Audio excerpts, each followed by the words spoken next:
مثلا وہ انٹر ہوا، اس نے سلام کیا شخص نے، کسی نے جواب نہیں دیا تو سب گنہگار ہیں برابر۔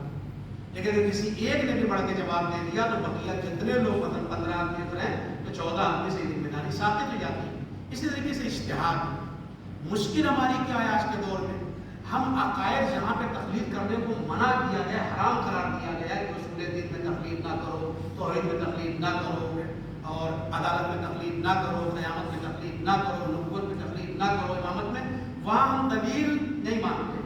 جہاں مذہب کہتا ہے ہر ایک پر واجب ہے کہ دلیل کے ساتھ مسئلے کو جانے، وہاں دلیل ہم نہیں مانتے۔ کوئی مجھے تماش کرے ملتا ہے مولوی صاحب توحید اللہ ایک ہے تو اس کی کیا دلیل ہے؟ نہیں کوئی ملتا مجھے۔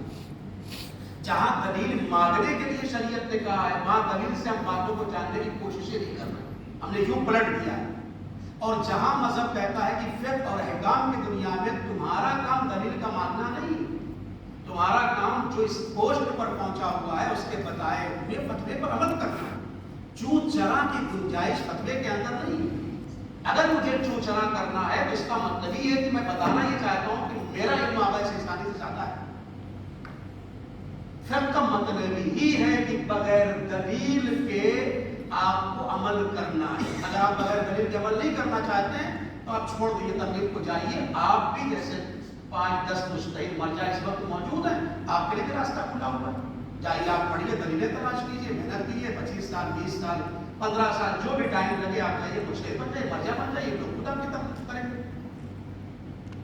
مشکل یہی پر ہے، احکام میں ہم دلیل مانگتے ہیں، عقائد میں دلیل نہیں مانگتے، جبکہ مذہب کیا کہتا ہے؟ عقائد کو دلیل کے ساتھ تمہیں ماننا ہے اور احکام کو بغیر دلیل کے ماننا ہے۔ چوں چرا کی گنجائش نہیں ہے فقہی دنیا میں، چونکہ یہ نظریہ مرجعیت کا کانسیپٹ صحیح طریقے سے بیان نہیں کیا گیا ہے، اس لیے مولا علی فرماتے ہیں الناس اعداء ما جہل، جو جس چیز کو نہیں جانتا ہے اس کا دشمن ہوتا ہے۔ مجھے نہیں صحیح کانسیپٹ پتا ہے تو میں دشمنی کو کراتا ہوں۔ آج ہمارے شیعہ کمیونٹی کے اندر 12 فرقے ہو گئے، افسوس کے ساتھ کہنا پڑتا ہے۔ ہم کہاں جا رہے ہیں، کس طرح؟ مراد آپ لوگ نہیں، ہماری قوم کا یہ رویہ ہے۔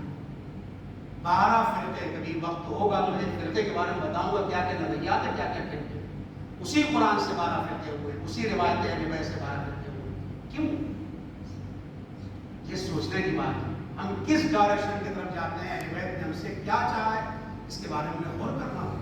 ہر آدمی، ہر ایک کا اپنا چینل ہے، ہر ایک اپنی طرف کھینچ رہا ہے۔ جو مکتب اہل بیت ہے، اہل بیت کے نام پر لوگ ادھر ادھر گمراہ کر رہے ہیں، ہماری کمیونٹی کے اندر بات کر رہا ہوں، تو اس سے ہمیں غور کرنا پڑے گا، سوچنا پڑے گا۔ پہلے اس موضوع کو، اس ٹاپک کے اوپر غور کریے، اور کوئی بات بغیر دلیل کے نہیں ہے۔ آپ کو دلیل چاہیے اجتہاد و تقلید کرنے کے لیے، اس کے لیے دلیلیں موجود ہیں۔ لیکن پھر میں کہہ رہا ہوں کہ اگر میں نے ایک ڈاکٹر کو چن لیا ہے، ایک مرجع کو چن لیا ہے، سلیکٹ کر لیا ہے، تو میں اس کا فالوور بن جاؤں، یعنی وہ کیا کہہ رہا ہے میں یہ کہوں، مطلب یہ فتویٰ میری سمجھ میں نہیں آ رہا، لیکن میرے سمجھ میں نہ آنے کا مطلب یہ نہیں ہے کہ وہ مرجع غلط ہو۔